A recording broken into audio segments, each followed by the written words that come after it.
යස් බිහිරයි ඔබ හැම දෙනෙක්ටම mission Christ ශ්‍රී Lanka YouTube channel එකට මම ඔබ ක්‍රිස්තුස් වහන්සේගේ ප්‍රේමය ඇතුව පිළිගන්නවා. ඉතින් යේසුස් අනුව යන්න උත්සාහ කරන හැම දෙනෙක්ටම අද දවසේ මම ඔබට ගෙනෙන පණිවිඩය එළිදරව්ව ඉතා වැදගත් ගැඹුරු වටින එකක් වේයයි මා විශ්වාස කරනවා. මම යාචනා කරද්දී මේක මට සුදා වහන්සේ දීපු මාතෘකාවක්. ඉතින් මට මේක ඔබට උගන්වන පිණිස මාව පෙළඹැව්වේ මට ඉගැන්වුවේ සුදා වහන්සේ. ඉතින් මම මේ පාඩමට මේ පණිවිඩයට සූදානම් වෙනකොට මමත් ආශිර්වාද ලැබුවා. මොකද මමත් මේ මාතෘකාව ඇතුළේ තියෙන රහස් සොයාගත්තා, රහස් අල්ලගත්තා. ඒ තුල මම දේව වචනේ ගැඹුරට ගියා. මම බොහෝ දේ ඉගෙන ගත්තා, අලුත් දේ දැනගත්තා. ඉතින් මම ඒ ඉගෙනගත්ත දැනගත් අලුත් දේ ඔබත් සමග බෙදා ගන්න තමයි මේ සූදානම් වෙන්නේ. හරි. අද දවසේ අපි කතා කරන මාතෘකාව තමයි ආත්මික අත්තටු, spiritual wings, ආත්මික පියාපත්. මම කැමති ඔබ මේ වචනේ ඉගෙන ගන්න යන නිසා බයිබලයේ අතැතිව යාඥාවෙන් සූදානම් වෙනවා නම් දෙවියන් වහන්සේ සීමා අභිබවා යාමට අපිව බල ගන්නවන ආකාරය තමයි අපි මේ තුලින් ඉගෙන ගන්න යන්නේ. නමුත් අපි සිහිය තබා ගන්න ඕනේ ආත්මික අත්තටු මේ පමණට වඩා ඉගෙනෙන්න නෙවෙයි, සාමාන්‍ය මට්ටමට වඩා ඉහළ ආත්මික තලවල ක්‍රියා කිරීමට. අපි බලමු යෙසාය පොතේ 40 වෙනි පරිච්ඡේදයේ 31 වෙනි පදය. එතන කියනවා, නමුත් ස්වාමින් වහන්සේ ගැන බලා සිටින්නෝ තමුන්ගේ සවිය අලුත් කරගන්නෝය, ඔහු රාජාලින් මෙන් පියඹා නගින්නෝය කියලා.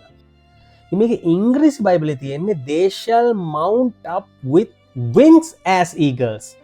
එතකොට මේක ඉංග්‍රීසි බයිබලයේ මේ wings එහෙම නැත්නම් පියාපත් අත්තඩු ගැන සඳහන් වෙනවා. නමුත් සිංහල පරිවර්තනයේ එලෙස සඳහන් වෙන්නේ නැහැ. සිංහල පරිවර්තනයේ තියෙන්නේ ඔහු රාජාලින් මෙන් පියඹා නගින්නෝය. එතකොට මේක ඉංග්‍රීසි බයිබලයේ අනුව වෙන්න ඕනේ ඔහු රාජාලින් මෙන් අත්තඩු වලින් පියාපත් වලින් පියඹා නගින්නෝය.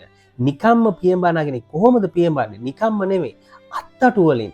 ආත්මික පියාපත් ගැන තමයි, ආත්මික අත්තටු ගැන තමයි මෙතන සඳහන් වන්නේ. ඉතින් ඉංග්‍රීසි බයිබලයේ ඒක wings කියලා තියෙනවා, සිංහල බයිබලයේ ඒක සඳහන් වෙන්නේ නැහැ. නමුත් මම දැන් ඔබට ඒක පෙන්නලා දුන්නා.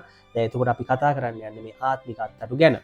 මම මේකට උදාහරණයක් ගත්තොත් මම ඔබත් සමග කලින් බෙදාගෙන තියෙනවා මගේ හිරගෙදර සාක්ෂිය ගැන. මම රියානතුරක් හේතුවෙන් සිරගත වුණු කාලයේදී හිරගෙදර ජීවිතේ දිමට මේ ආත්මික අත්තටු, ආත්මික පියාපත් අත්‍යවශ්‍ය වුණා. මම මේ ආත්මික පියාපත් වලින් ආත්මික අත්තටු ඇතිව තමයි හිරගෙදර ජීවිතය ගත කරේ. නැත්තම් මම හිතන්නේ මම අද දවසේ මෙලෙස දේශනා කරන්න මාව ඉතුරු වෙන්නේ නැහැ. ස්වාමීන් වහන්සේගේ කරුණාව තුල මට ආත්මික අත්තටු, ආත්මික පියාපත් ලැබුණා. මම ඒ තුල තමයි හිරගෙදර ජීවිතය, හිරගෙදර ආත්මික සටන්, හිරගෙදර අභියෝග සියල්ල මම ජයගත්තේ. ඉතින් ඒක නිසා සමහරට ඔබ සමහරට මේ වෙලාවේ හිරගෙදර නෙවෙයි වෙන්න පුළුවන්. නමුත් ඔබ හිරගෙදරින් එළියේ මේ සාමාන්‍ය ලෝකේ ඔබේ ගෙදර ඔබට හිරගෙදරක් වෙලා ඇති. ඔබේ රැකියා ස්ථානේ ඔබට හිරගෙදරක් වෙලා ඇති. එහෙම නැත්නම් ඔබේ පවුල ඔබට හිරගෙදරක් වෙලා ඇති. ඔබ ඉන්න ස්ථානේ ඔබ ඇත්තටම හිරගෙදර නෙවෙයි, නමුත් ඔබට හිරගෙදරක් වගේ තමයි දැනෙනවා වෙන්න පුළුවන්. ඉතින් එහෙනම් මම හිතන්නේ ඔබට මේ ආත්මික අත්තටු, ආත්මික පියාපත් අවශ්‍යයි. ඒ අභියෝගේ ජය ගන්න, ඒ සටන ජය ගන්න. අපි ඉදිරියට යමු. බලමු අපි නිග්මයම පොතේ 19 වෙනි පරිච්ඡේදයේ 4 වෙනි පදය. මෙතන කියන, මා විසින් මිසරවලුන්ට කළ දෙයද නුඹලා රාජාලින්ගේ පියාපත් පිට උසුලා මා වෙතට ගෙනා බවද නුඹලා දුටුවෝහුය. දෙවියන් වහන්සේ කියනවා, නුඹලා රාජාලින්ගේ පියාපත් පිට උසුලා මා වෙතට ගෙනා බව නුඹලා දුටුවා. ඉතින් මෙතන ඇත්තට මේ කතාව මේ කුරුල්ලොන්ගේ රාජාලින්ගේ පිට ගේනවා කියලා මේ ආත්මික දෙයක් උන්වහන්සේ කතා කරන්නේ. මේ ආත්මික පියාපත්, ආත්මික අත්තරු ගැන තමයි මෙතන කතා කරන්නේ. පළවෙනි පොයින්ට් එක, පළවෙනි කාරණා ඔබ ලියා ගන්න. ආත්මික පියාපත් ලැබූ විට ඔබට ඉහළ ආත්මික මට්ටමක ගමන් කරන්න පුළුවන්. ඉහළ ආත්මික තලයක ගමන් කරන්න පුළුවන්. දෙවියන් වහන්සේ ඔබව ඉතා ඉහළ ආත්මික තලවල, ආත්මික මට්ටම්වල ගමන් කරන්න සලස්සනවා. ඒක දෙවියන් වහන්සේම ඔබට දෙන දෙයක්. මේක ඔබටම උපදවා ගන්න, ඔබටම නිෂ්පාදනය කරගන්න බෑ ආත්මික අත්තරු, ආත්මික පියාපත්. මොකද ඒක මානසික, ශාරීරික දෙයක් නෙවෙයි, මේක ආත්මික දෙයක්. ඒක දෙවියන් වහන්සේට පමණයි ඔබට දිය හැක්කේ. කොහොමද මේක ලබා ගන්නේ? ඔබ ස්වර්ගික කැමැත්තට, දෙවියන් වහන්සේගේ කැමැත්තට, දේව කැමැත්තට අනුගත වෙනකොට ඔබට දෙවියන් වහන්සේ ආත්මික අත්අඩු, ආත්මික පියාපත් දෙනු ලබනවා.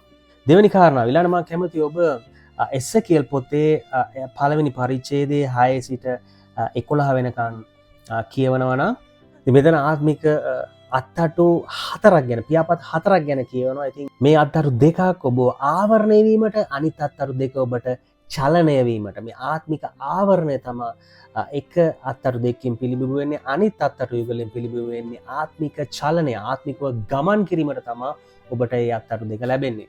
දෙවරි කාරණය, මේ ආත්මික අත්අඩු කියන්නේ හැඟීමක් නෙවෙයි, මේක ආධිපත්‍යය. ඔබ මෙම ආත්මික පියාපත් වලින් ප්‍රයෝජනයක් ගැනීමට නම් ඔබ සම්පූර්ණයෙන් දෙවියන් වහන්සේට කීකරුව උන්වහන්සේට යටත් වෙන්න ඕනේ. උන්වහන්සේ කෙරෙහි ඔබේ පූර්ණ විශ්වාසය තබා උන්වහන්සේගේ ක්‍රමවේදවලට ඔබ යටත් වෙනකොට, කීකරු වෙනකොට ඔබට මේ ආත්මික පියාපත් දෙවියන් වහන්සේ විසින් දෙනු ලබනවා. මම නැවත ඔබට මතක් කරන්න කැමති, සැක කරමින් දෙවියන් වහන්සේ ගැන ප්‍රශ්නාර්ථ තියාගෙන යන කෙනාට නෙවෙයි, දෙවියන් වහන්සේ තුල හරිව නිසකකමින් යුක්තව ගමන් කරන කෙනාට තමයි දෙවියන් වහන්සේ ආත්මික පියාපත් දෙනු ලබන්නේ. ඊළඟට අපි බලමු එලිදරව් පොතේ 12 වෙනි පරිච්ඡේදයේ 14 වෙනි පදය. සර්පයා ඉදිරියෙන් වනයේහි ඇගේ ස්ථානයට ඉගිලී යන පිණිස මහත් රාජාලියෙකුගේ පියාපත් දෙක ඈට දෙන ලද්දේය. බලන්න තුන්වෙනි කාරණය, ඔබට ආත්මික සටන් සඳහා මේ ආත්මික පියාපත් අවශ්‍ය වෙනවා. එනම් යක්ෂයා සමහර වෙලාවට ඉතා ප්‍රචණ්ඩකාර ලෙස ක්‍රියා කරන, ඔබට තේරෙන්නේ නැති ජීවිතේ මොන පැත්තට හැරුණත් ඒ පැති හැම එකෙම ප්‍රශ්න, කාගෙත් එක්ක කතා කරත් ප්‍රශ්නයක්, කොහේ ගියත් ප්‍රශ්නයක්, ඔබට ඉන්න තැනත් ප්‍රශ්නයක්, එතනින් තව තැනකට එතනත් ප්‍රශ්නයක්. ඒ වගේ වෙනකොට ඔබ තේරුම් ගන්න ඕනේ මේක ඇත්තට මේ මනුෂ්‍යයත් එක්ක, මාංශයත් එක්ක, එහා ගෙදරත් එක්ක, අසල්වාසීත් එක්ක, නෑදෑයත් එක්ක තියෙන ප්‍රශ්නයක් නෙවෙයි. යක්ෂයා ඔහු යක්ෂයාගේ සැලසුම් ඔබට එරහිව ඉතා තදින් ක්‍රියාත්මක වෙනවා. ඉතා ප්‍රචණ්ඩකාරී ලෙස හැසිරෙනවා. ඉතා තදින්, තද බල ලෙස ඔබට ඔහු පීඩාව ගේනවා. ඔහුගේ සැලසුම් ක්‍රියාත්මක වෙනවා. ඒ කියන්නේ ඔබට ආත්මික පියාපත් ඉතා අත්‍යවශ්‍ය වෙනවා. ආත්මික සටන් ජය ගැනීමට ආත්මික පියාපත් ඉතා අත්‍යවශ්‍ය වෙනවා. ඒක තමයි තුන්වෙනි කාරණය.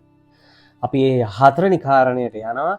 අපි බලමු දිවිතේ කතාව 32 වෙනි පරිච්ඡේදයේ 11 වෙනි පදයේ. රාජාලියා උගේ කැදැල්ල අවුස්සා උගේ පැටවුන් පිට තටු ගසමින් උගේ පියාපත් විහිදුවා උන් අරන් උගේ පියාපත් පිට උසුලන්නක් මෙන් ස්වාමීන් වහන්සේ පමණක් මොහු ගෙන ගියසේක අන් දෙවි කෙනෙක් උන්වහන්සේ සමග නොසිටියේය.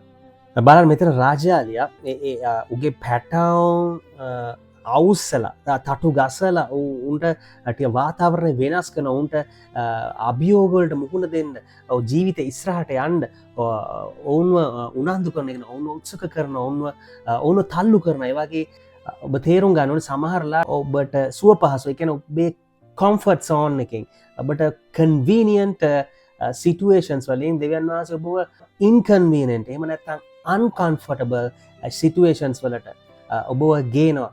ඔබ අපහසුතාවයට ලක් වෙනවා වගේ ඔබට තේරෙයි.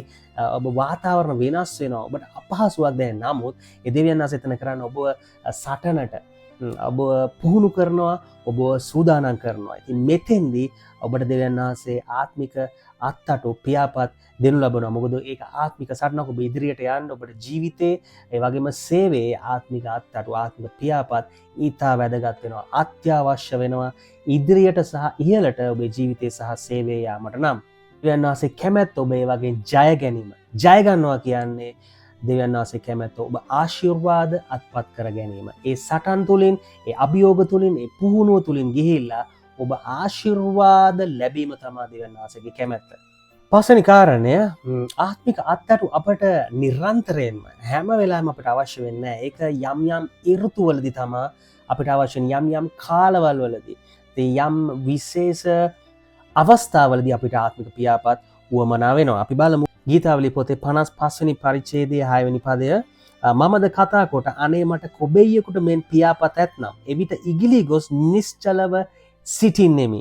කියලා දේ වචනේ කියනවා. ඒ දෙවියන් වහන්සේ අපිට විශේෂ පැවරුම් සඳහා ස්පෙෂල් අසයින්මන්ට්ස් වලට සමහර විශේෂ මෙහෙයුම් වලට ජීවිතේ විශේෂ කාරණාවලදී සේවයේ විශේෂ කාරණාවලදී මේ ආත්මික පියාපත් දෙනු ලබනවා. මොකද ඒවා අපිට අවශ්‍ය නිසා අපිට ඉහළ ආත්මික මට්ටම් වල තලවල ගමන් කරන්න මම මේ පණිවිඩය මුලදී කිව්වාගේ. නමුත් ඔබේ අවධානය ආත්මික පියාපත් වලට දෙන්න එපා.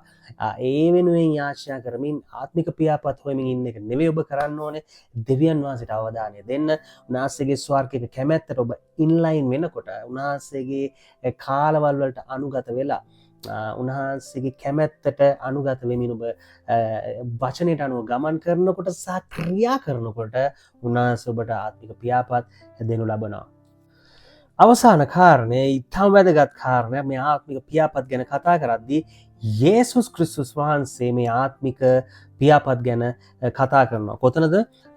සුදු මතේ පොතේ 23 වෙනි පරිච්ඡේදයේ 37 වෙනි පදය මෙතන කියනවා අනේ අනාගත වක්තෘවරු මරන්නා වූ තී ළඟට එව්වන්ට ගල් ගසන්නා වූ යෙරුසලම කිකිලි ඇගේ පැටවුන් පියාපත් යටට එකතු කරගන්නාක් මෙන් තිගේ දරුවන් එකතු කරගන්නට මම කීවරක් කැමති වුණෙම්ද.